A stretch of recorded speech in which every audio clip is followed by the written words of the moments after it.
Good evening, everybody, and welcome to Bulbs for Spring Color, presented by the Master Gardeners of Placer County.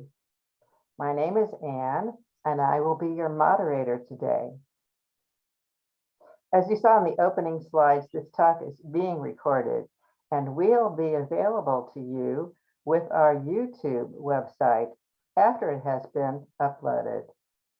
The link to the video and the accompanying resources can be accessed at our website, pcmg.ucanr.org.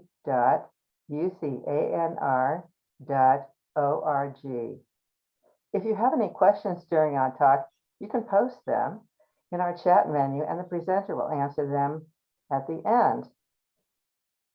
Now I'd like to introduce two presenters. First, Heidi Peacock Morrow, followed by Sandy Fitzpatrick. Take it away, Heidi. Good evening, everyone. I'm so happy to be joining you this evening. We are super excited to be talking about fall bulb planting. We will have an exciting spring upcoming with all of those beautiful bulbs that we're planting ahead. So first I'm going to talk about who we are. We are the Master Gardeners of Placer County. We extend research-based sustainable gardening and composting information. It's accurate and impartial information that we provide to home gardeners, and we encourage the public to make informed gardening decisions. Next slide, thank you. Who are the Master Gardeners? Where to find us? We're online in the media, and we have special publications.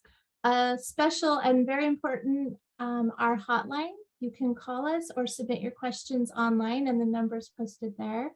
We also have a website. We're on Facebook, Twitter, Instagram. Gold Country Media has a monthly column. We have the Curious Gardener quarterly newsletter, and you can access that from our website and download the newsletter. And then very important, we have our gardening guide and calendar. I'm sure many of you are familiar with that. I think our next slide has a lovely picture of this year's. Oh, sorry. Next, I'm a little bit ahead of myself. Also, where can you find us? Speakers by request, workshops, farmers market. We're in Auburn, Roseville, Fowler Ranch, and next spring we'll be in Sun City and Lincoln. We're at fairs and festivals. We're at the Garden Fair in Roseville in April. And then, as many of you know, we have our wonderful Mother's Day garden tour in May. There's that calendar I was talking about. So our calendar is now on sale. You can find it many places in the community. You can also find it at the farmers market and fairs and festivals, wherever our Master Gardeners have a booth. This year's calendar covers not only monthly tips, but many daily tips as well. So it's you want to grab that while it's still available and before it's all sold out. So today's topics, we're going to talk about bulb basics, bulb structures, planting and maintenance, pest management, and forcing. Next slide. This beautiful picture here is taken by one of our fellow Master Gardeners, Lynn Merrick, and she took that at the Bouchard Gardens in British Columbia. So this is something we can all look forward to. This is gorgeous. So we'll talk a little bit about what a bulb is. So a bulb is a plant that stores its complete life cycle underground in a structure. And a bulb refers to a specialized group of perennial plants that reappear year after year. Oh, thank you. So I want to talk a little bit about bulb basics.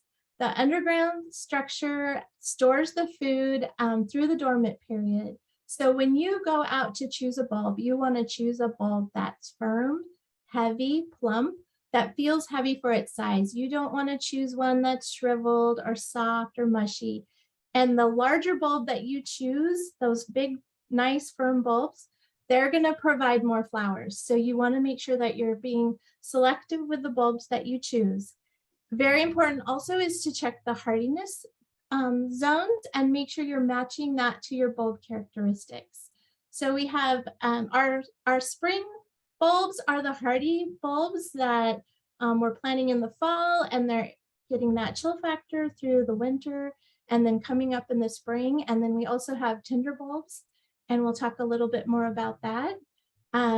If you buy early, you can buy early, late, and mid-season bloomers to just stretch out that array of beautiful color throughout the season. And there are also some bulbs that are rebloomers, so you may get more than one flowering from them. And we're also going to talk about chilling, because that's important for our hardy bulbs. We want to make sure that we're getting those chill hours on those bulbs. And we're also going to talk about division.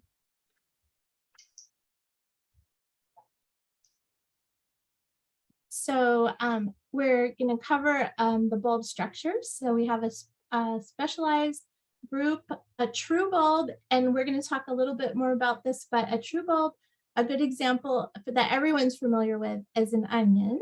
And then we have rhizomes, tuberous roots, tubers, and corms. And this beautiful picture here is a field of Spraxis, and this is also called tricolor flower. So that's a beautiful example there. So true bulbs are compressed underground, and we have a nice picture down here at the bottom of the screen. I don't know if I can, oh, I can.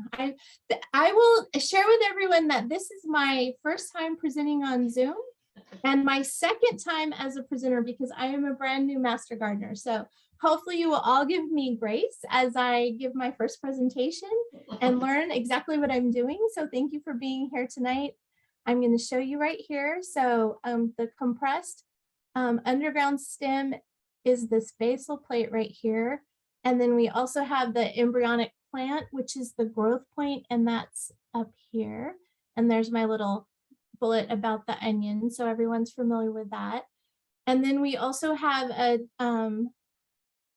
tunicate or non-tunicate on the structure. And then the best way to divide these are to take those offsets that are there to the side. So you want to maintain this main bulb and then remove these for your for dividing your bulbs. So here, this is a really good example here. A tunicate bulb has this papery outer layer. And some good examples of this would be your narcissus, your amarella, your daffodil, your hyacinth. Those are all really good examples. And then a non-tunicate bulb would be one that has outer scales that are more like succulents, and they separate more like a succulent. They don't have that papery fiber on the outside. And a really good example of that would be a lily. So this is this over here is a really beautiful example. This is Crinium Powai album. I hope I'm saying that right.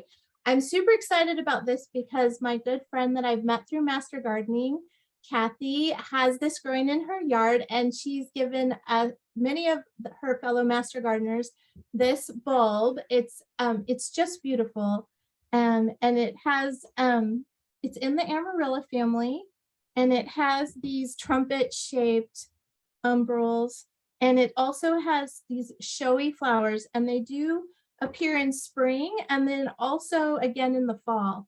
You don't want to eat this one because it is toxic. So Kathy shared with me, she has several very large clumps of this in her yard, and the clumps you want to divide this one pretty regularly, because the clumps she gave me probably weighed 25 pounds. Her son had to lift it up and heave it into the back of my car because it was so heavy. So that's my project that I'm working on at home. And this over here is a beautiful example of a butter and egg daffodil. So we wanted to show you something a little different. This isn't your traditional daffodil, but it is so lovely. And it's that little butter and egg daffodil. And this one is I believe Sandy shared that this is more of a summer bloomer, but we wanted to include it because it was unusual. So thank you. So we're going to talk a little bit about rhizomes. That's the thickened stem that grows partially below the ground. So a really good example. My error. Keeping me on my toes, Sandy. I'm sorry. I was trying to go horizontal across the plane. Can you still talk about it without the notes? Are you okay?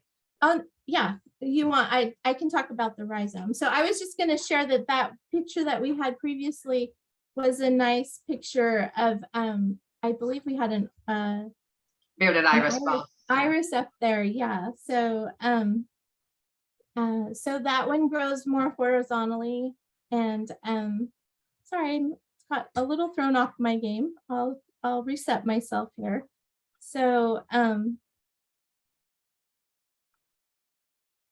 Want me to go? Because I did that to you.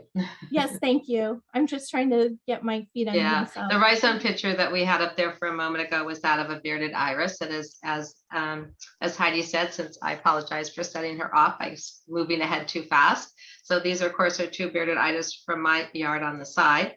So what you love about the rhizome is as they grow horizontally, it's very easy to divide them because you can then, you'll see exactly on that root base of the bulb where you can cut and make next year's bulbs out of it. So it's very attractive to do.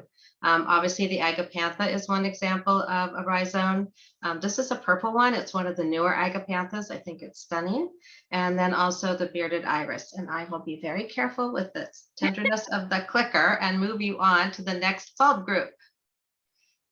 Okay, so next we're going to talk about corums, which are similar to a true bulb with an underground stem and a basal plate. The roots also go from the basal plate. They're vertically oriented. They have a terminal bud at the top. And then these typically last one season, but many of us know in our own gardens, we may get more than one season out of them. And they're divided by separating those corums and replanting those. So some good examples here are Crosmia, Crocus, Freesias, Gladiolas, and Sparaxis. I'm trying to see if I think, yeah, I think I covered it there. Thank you, Sandy. So I'm super excited about this slide because I'm going to talk about that beautiful gladiola on the right. This is also from my friend Kathy's garden. And we weren't sure what it was, but I just think it's so stunning. And I really, when it came up in her yard in the spring, I was just amazed by how beautiful it is. So Kathy took this picture and shared it with us. And then on the other side, we have Sparaxis.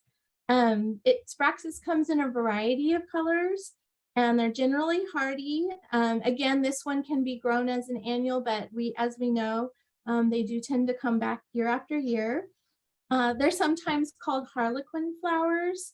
And then again, that stunning, I'm hoping that I can get some of those that Byzantinus gladiolus over there from my own garden.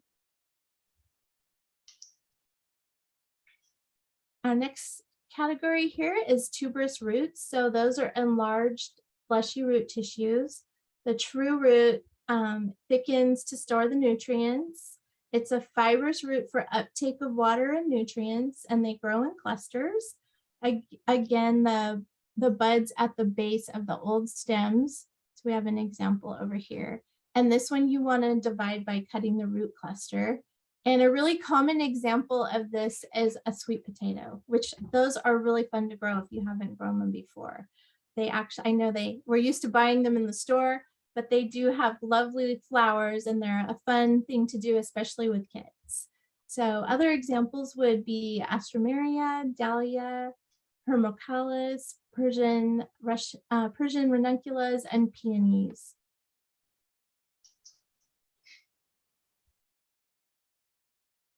And then we have here an example of a white peony from Sandy's garden, and a ranuncula up there, and then a daylily at the bottom of our screen. These are all examples of tuberous roots. And then according to the American Peony Society, we need full sun for these, approximately 6 to 8 hours. And peonies are easy to grow, but they take a really long time for them to come into bloom. So you don't get instant gratification with this one. Once they're established, they will, really reward you with their beauty, but it's not something that happens overnight for us. And then the ranuncula there at the top is from Sandy's neighbor's yard. And as you know, they're known for their brightly colored petals. They have those ruffled petals, and they do really last nicely in a vase. So that's a really fun one to grow. They also need plenty of sunlight, soil, light watering, and they do well in our zone. And then the daylily, this one's called Grape Magic. And Sandy shared that it does appear to be more purple in her garden. And it's also a rebloomer.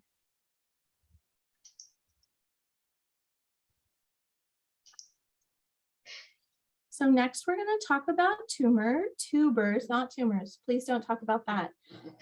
Tubers. This is a swollen underground stem base without the same shape as the corm. So you can see it's more solid mass and less spidery than the corm. The roots grow from all sides of this. So it's not growing from that basal plate. It grows from all sides and has multiple growing points. As a new tuber grows, the old one disintegrates.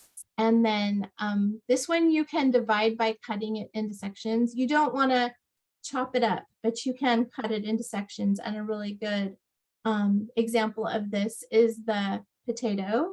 Also anemones, cyclamens, which will also, I've discovered, come back in your garden. So they may die back. You may think that they're gone, but right now, all of the cyclamen that I took out of those lovely gifts that I work in education. So all those lovely gifts that you get, I took them home, planted them in my garden.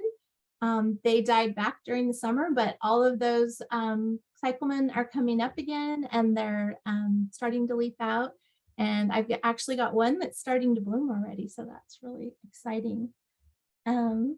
Another common example is the potato. Okay. Oh, there's another cyclamen there. And then this is an anemone. This is from Sandy's garden. A few years ago, Sandy planted for one of her bulb presentations a lasagna style garden, and we'll talk more about that. But in this pot, and that's an anemone that's coming up from that. Let's see. Oh, Sandy shared that this cyclamen was taken in this picture of the cyclamen was taken in early October. So hers was a little, we were a little, in this picture, we're a little ahead of what mine are doing in my garden. And it's, as I shared, it's often a holiday plant that I've received many of those as gifts. Let's see, what else do I want to share here? You want to plant your cyclamen tubers in late summer, early autumn. You want to put the top of the tuber just below the surface, and you want to space them out 6 to 10 inches apart. And then, unlike a florist cyclamen, you're growing these in warm climates. So they will tolerate the cold and freezing winters, but they could struggle where it's hot and dry. So like I shared, mine die back, but then they come back in the fall. You don't want to overwater these because they will get waterlogged and they will rot. I think Sandy shared that she'd lost one, and I definitely lost a couple in the more shady part of my yard where the water tends to pool a little bit. I've lost some of them to rot, so you want to be careful about that. And then you want to protect the roots from the super cold winter by adding extra mulch. So one tuber can live for several generations, and the one that Sandy has pictured here is 5 years old. So thank you. Thank you, Heidi. I'm laughing at the fact that that was taken in October because it is almost the end of October and I don't really see any blossom coming anywhere from my cyclamen, but it was a particularly hot late summer here in Placer County. I know when I was at your house, I think 2 weekends ago, you didn't have any blossoms coming up, but I did notice I've got one a red one in my yard that's just starting to bloom, but it's just one blossom, nothing like this. So from year to year, it just depends on what we get. Isn't that the fun part of gardening? So Heidi explained to you the different kind of bulb types and then gave you examples of that particular bulb, what it might look like in your yard, and told a little bit about some of the pictures that we have. I love springtime, and I really love it when I see those beautiful, bright, vibrant colors that come to tell us that Mother Earth is waking up, the soil is getting warm, and these beautiful vessels just appear from nowhere. I mean, we know we planted them, but that's what we think.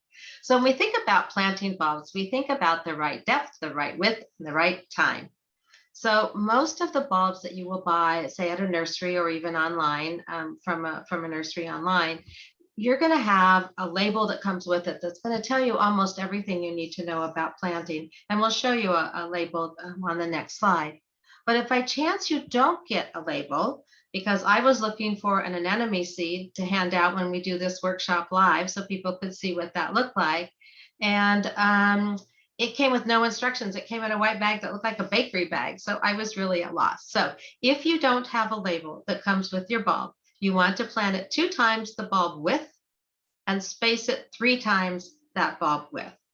And if you're looking for cluster, this you met Anne earlier. Anne's our moderator. Well, this is a particular PowerPoint that Heidi and I have adapted from an earlier one that Anne did. And she's the one that told me in her PowerPoint, if you want a cluster, if you want a big impact in your yard this spring, and that's a big, wide swath of these kind of bulbs, then you want to plant in a cluster of 12 or more. And if the bulbs are kind of small, maybe put a few more in to give yourself that cluster impact. So the right time for planting is right now. Fall is the time to plant your spring bulbs when those average night temperatures are between 40 and 50 degrees. Now, this is really about planting now for spring bulbs, but sometimes we get asked questions about a summer bulb. So the summer bulbs, those that bloom in August, September, are planted in early spring. So as your bulbs are coming up, your spring bulbs are coming up, you want to be planting what you want to see in the fall. Some of your packages might tell you to soak that particular bulb, usually the harder, more crusty ones, in lukewarm water for a couple of hours, and that just gives them a head start to gain to gain some bulk, if you will, as they start to grow, and the chance to absorb the nutrients. So this is an example of a package instruction. I know that you've all seen it, but sometimes I know we rip it open and try to plant it without actually looking at it. The front face of most of these bulbs will tell you how many bulbs, sun orientation, maybe if it's attracted to pollinators, maybe if it has a scent. So that kind of overview about the bulb. When you go to the back, you find things like the hardiness zone, its height and depth, how to plant it, and some other professional care that you might need. So always, if you get that this much information when you buy your bulbs, read it and use it to plant. Now, the Placer County Master Gardener Program does not have a bulb planting schedule. So tonight we're borrowing from our friends at the Sacramento County Master Gardener Program. And for most of us in Placer County, if you live where I do in Roseville, our climate and our hardiness zone is very similar to Sacramento, so this will work for us. If you live in the higher elevations of Placer County, you're going to need to do some more research. This particular chart is hard to read. I know it's big and a lot of type, but at the end of this presentation, we have a resource list, but that resource list is available to you if you go to the website, and Anne told you that it was pcmg.ucanr.org. You can click on that resource list there and download this bulb for yourself, this planting guide yourself. Or you can go to Sacramento County Master Gardener site and download it as well. It's a wealth of information. So some other things about planting. We're going to look a bit at location, how you prepare the site, and then how you actually plant.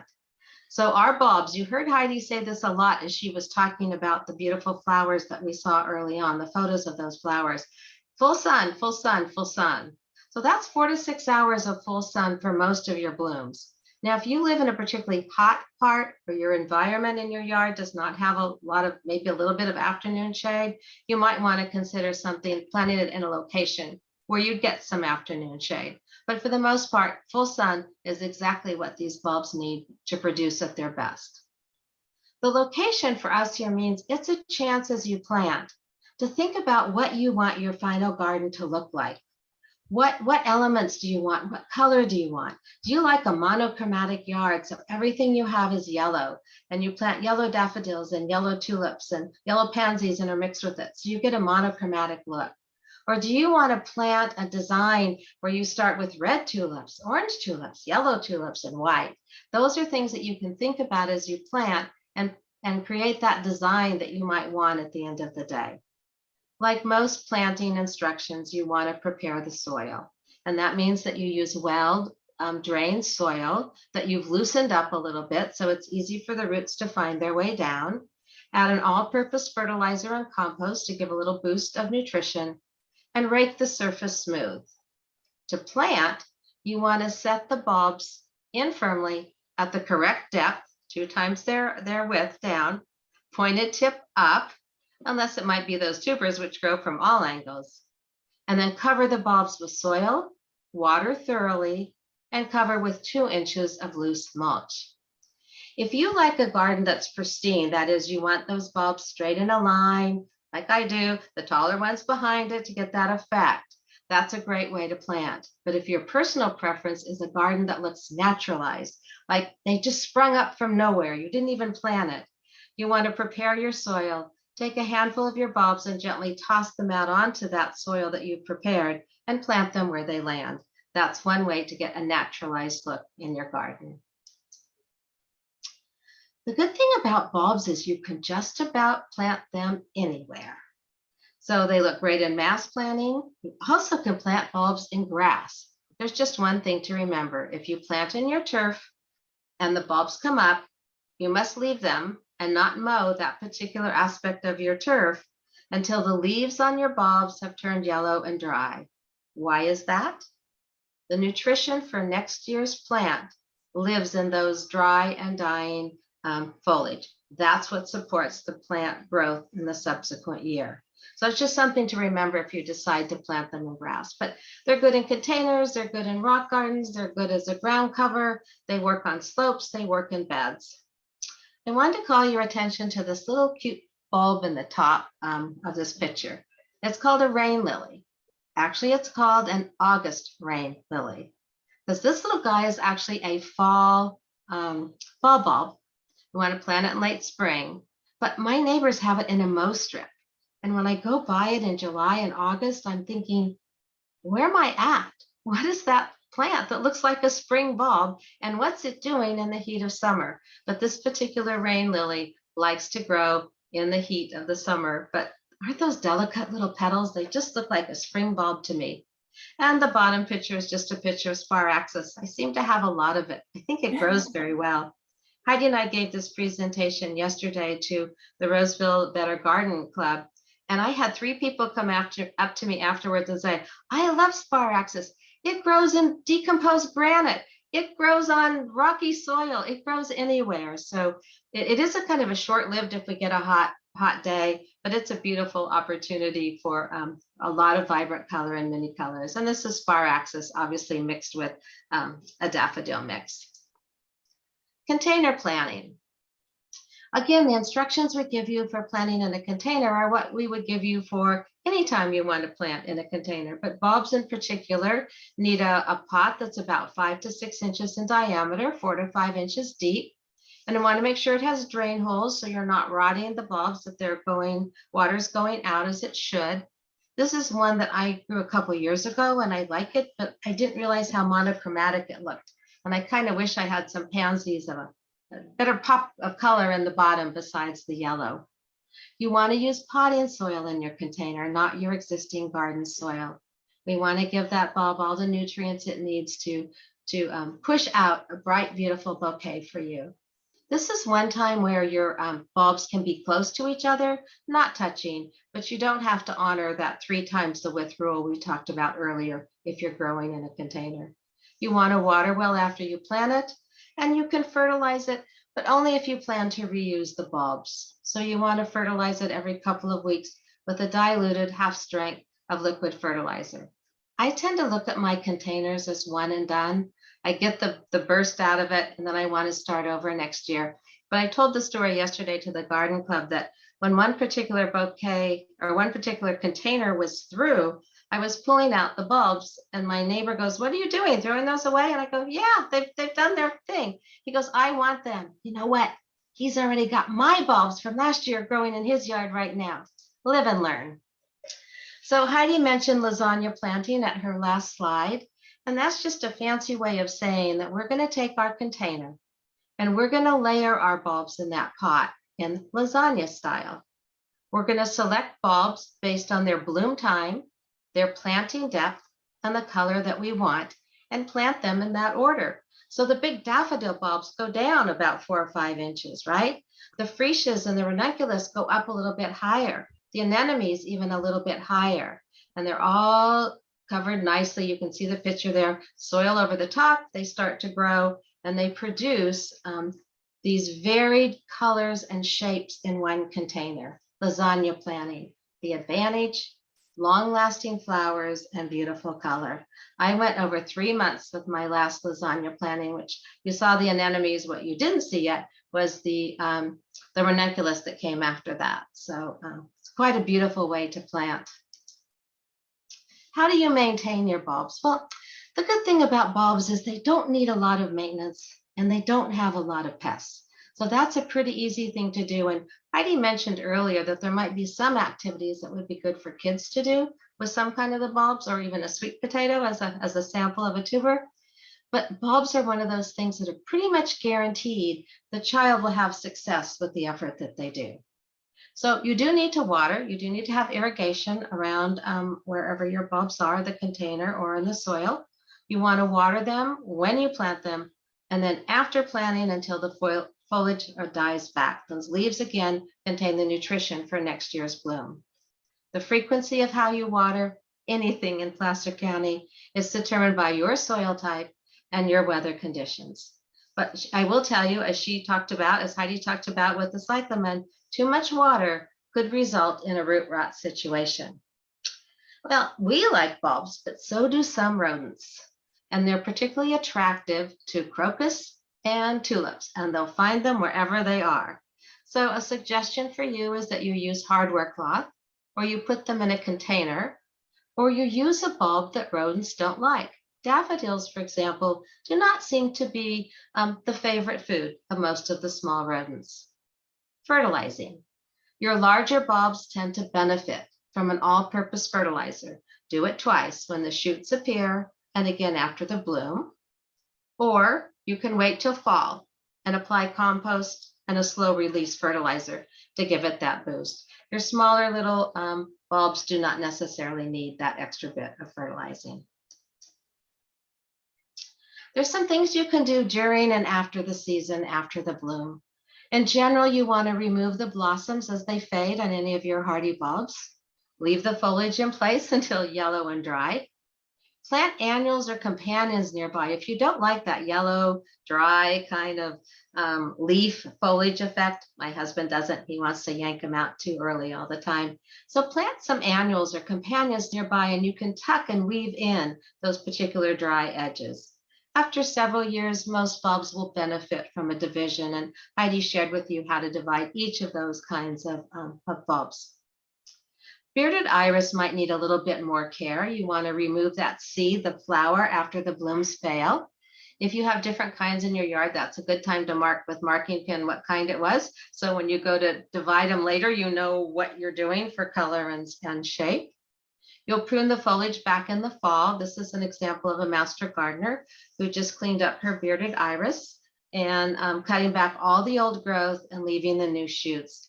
You want to do that because look how clean it is around her bulbs.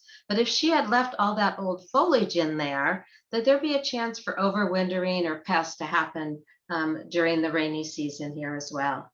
So I like bearded iris. That was fun.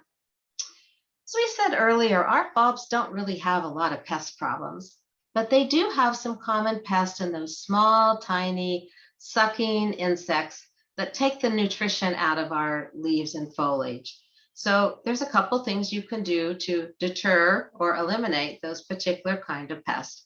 You can give it a good spray of water frequently when you see the infestation. You can use a natural pesticide, say an insecticide soap or oils. Or a solution number 3 is you encourage beneficials in your yard. The picture on the left is an adult lacewing, and she or he, whatever, is looking for those small kinds of insects that she can eat for a meal. And this is a picture of a lady beetle or a ladybug on the bottom of the plant. You see that little white thing right there? That's an aphid that ladybug is going for dinner.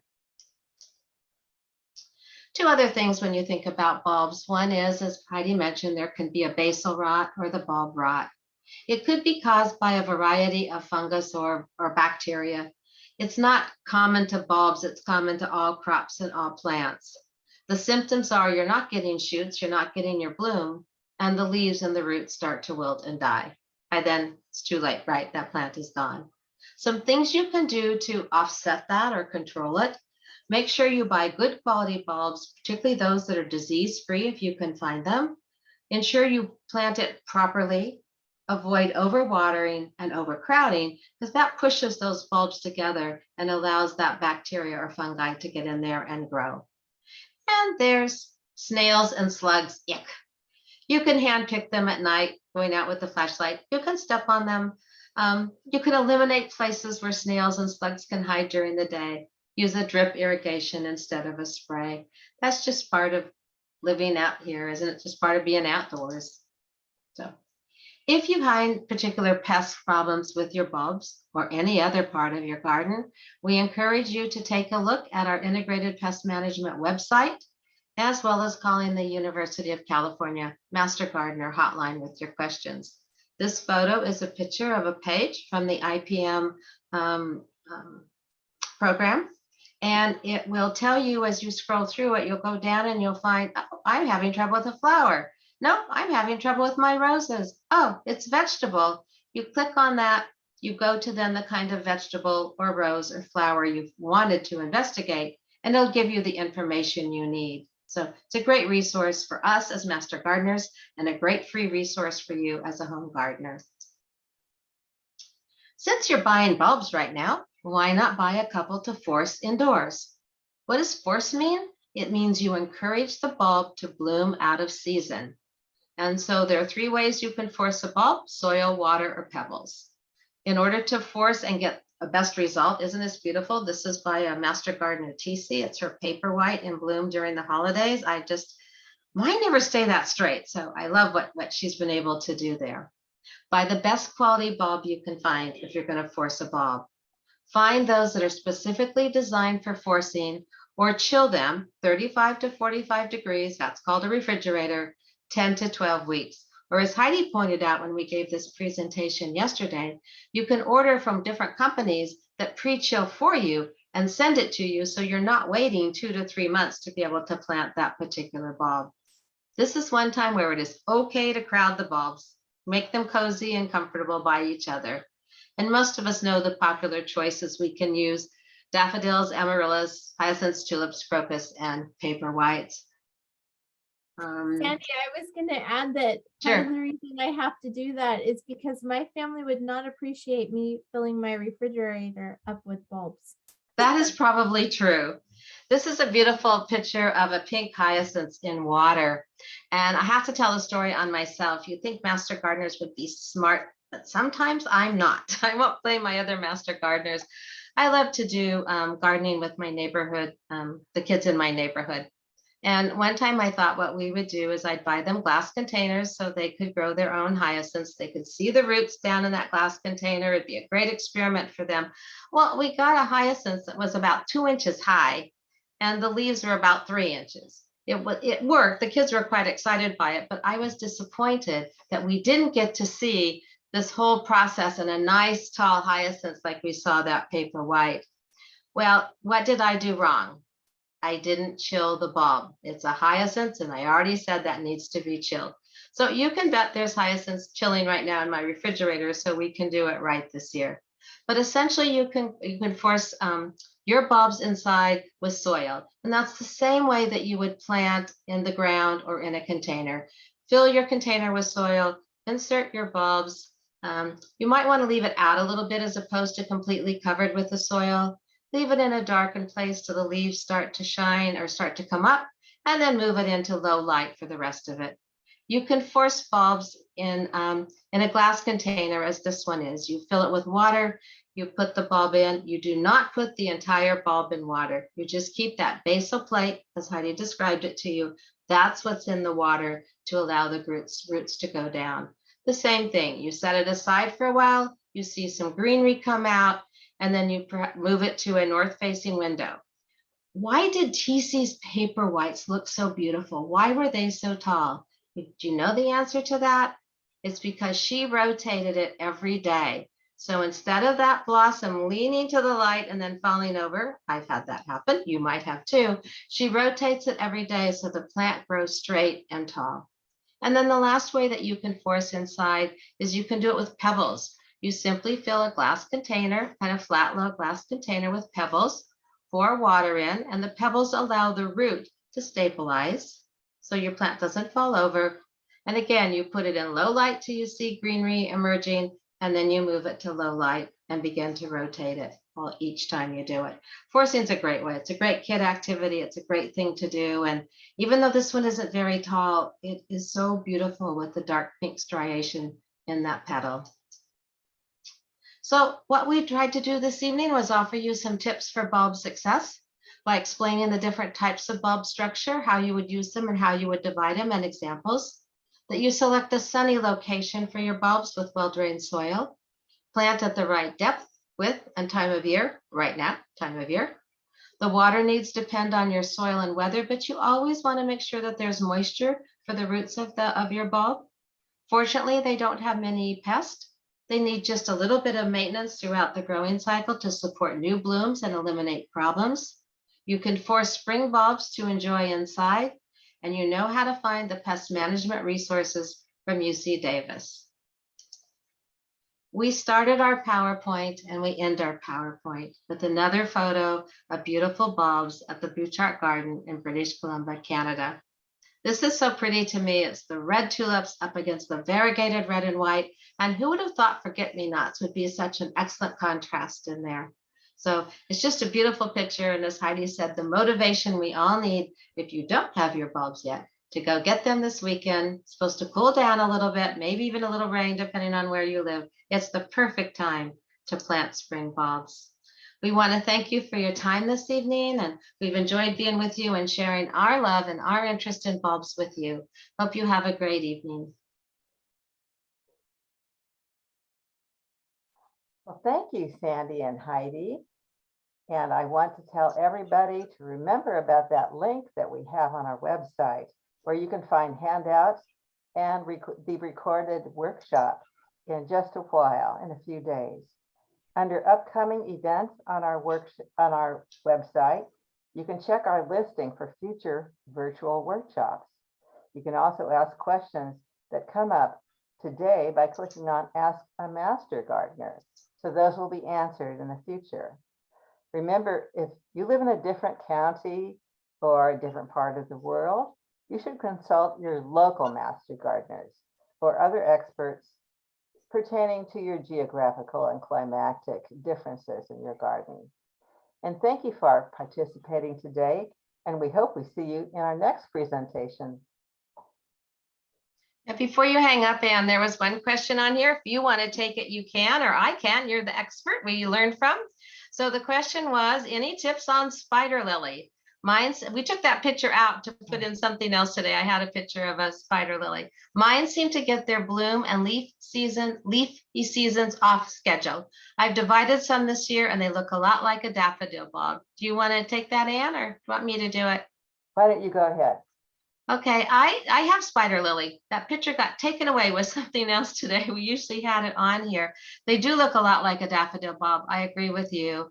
And when you say, if you're still on, Marilyn, when you say that they get their blooming and leafing off schedule, they tend to be an autumn, a fall, late summer bloomer. Is that what you meant? Can you put back into the chat? I don't think we can let you speak to us directly, but I don't know if she pulled off already or not. Give her a second to put something in chat. If not, I can hang up. Thank you, Amanda. Thank you, Grace. Thank you, Beth. Thank you, Roxanne. Appreciate your comments. I think I've lost Marilyn. Hey, Dale. Thank you. Okay, I think I've lost Joanne. Oh, wait, Barbara said she's still on. Marilyn, if you can hear me, my question was when you asked about leafing off schedule, mine tend to bloom like in August. Is that what you mean by off schedule? And yes, if you divided some and they look like daffodil bulbs, they are part of their hybrid. They're part of that family. You are correct.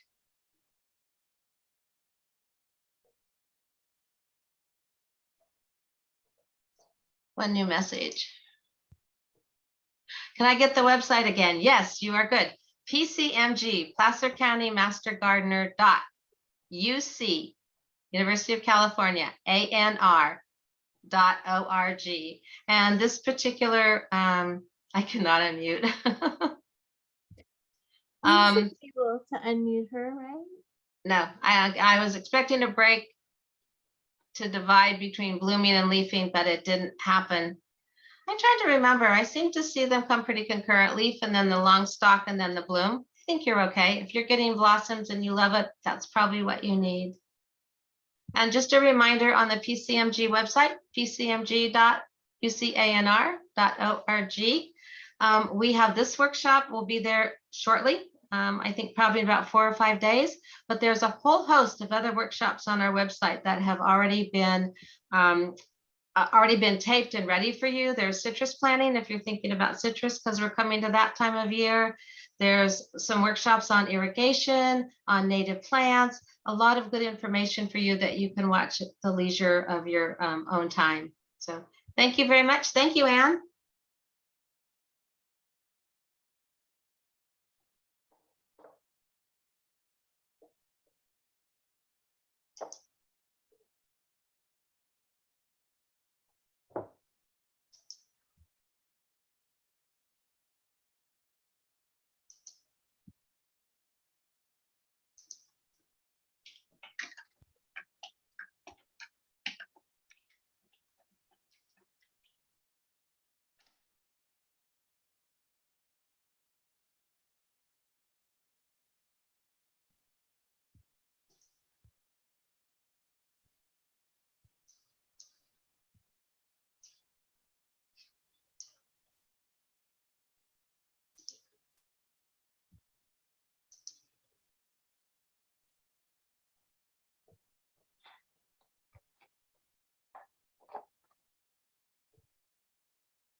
I think we're back to our 7. Okay. All right. Well, that was good. Well, thank you. Whoever said that, is that you, Barb? Oh, yeah, you can stop recording, Holly.